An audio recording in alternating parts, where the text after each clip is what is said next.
আসসালামু আলাইকুম, সকলকে শুভেচ্ছা অভিনন্দন। সবাই কেমন আছেন? আশা করি সকলে ভালো আছেন, আমিও ভালো আছি। আজ আপনাদের একটি মাছ ধরার ব্লগ দেখাবো। এখানে আমি, আমার বাবা আর আমার দুই ভাগ্নে মিলে আমাদের পুকুরে মাছ ধরতে নেমেছিলাম সকালে, এবং আমি এই প্রথমে যাচ্ছি, প্রস্তুতি নিচ্ছি। আপনারা এখনই দেখতে পাবেন কিভাবে আমি ঠিক খেও মারি, এবং প্রথম খেওতে আমি মনে হয় এখনই দেখতে পারবেন আপনারা, একটু আস্তে আস্তে জাল না টানলে আবার মাছ চলে যায়। হ্যাঁ, প্রথম খেয়াটি ব্যর্থ হই, তারপর নেক্সট খেয়াতে আবার ফিরে যাই আমরা। এবার দেখি কি হয়। আমার মনে হয় এই খেয়াতে আমি একটি মাছ পেয়ে যাব, আল্লাহ ভরসা। দেখুন দেখুন, হ্যাঁ, এই একটি গলদা চিংড়ি মাছ পেয়ে গেলাম। হ্যাঁ, খুবই এরপরে আমরা ওখানে রাখলাম, তারপর আরও দুইটা পুঁটি সাথে পেলাম। আমার ভাগ্নে আবার সে বালতিটা জাগাচ্ছে। মাছ ধরতে যখন পারো না, শহরের ছেলে, সে মাছ ধরতে পারে না, সে ভয় পায়। আসলে যারা শহরে থাকে তাদের সমস্যা এরকমই, ওরা আসলে এরকম গ্রামীণ পরিবেশে অভ্যস্ত না।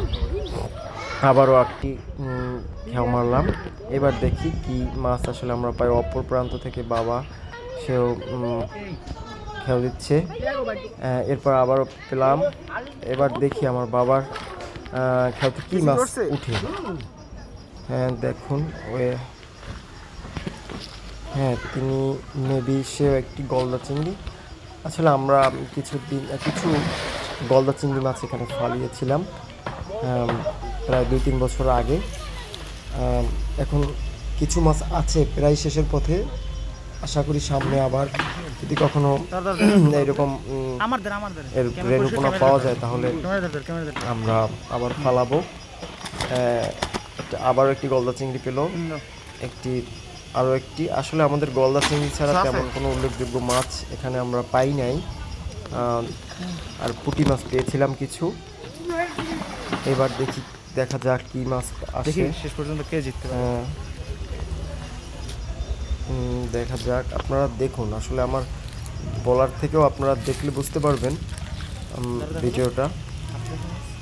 আর আমার যারা ফেসবুকে ফ্রেন্ড আছেন, আপনাদের কাছে রিকোয়েস্ট, আপনারা মন্তব্য করবেন, কমেন্ট করবেন, এবং ভিডিওটি শেয়ার করে বেশি বেশি মানুষের কাছে পৌঁছে দেবেন। আর আপনার কমেন্ট করতে আসলে টাকা পয়সা চাই না কারো কাছেই, শুধু আপনাদের একটু উৎসাহ চাই।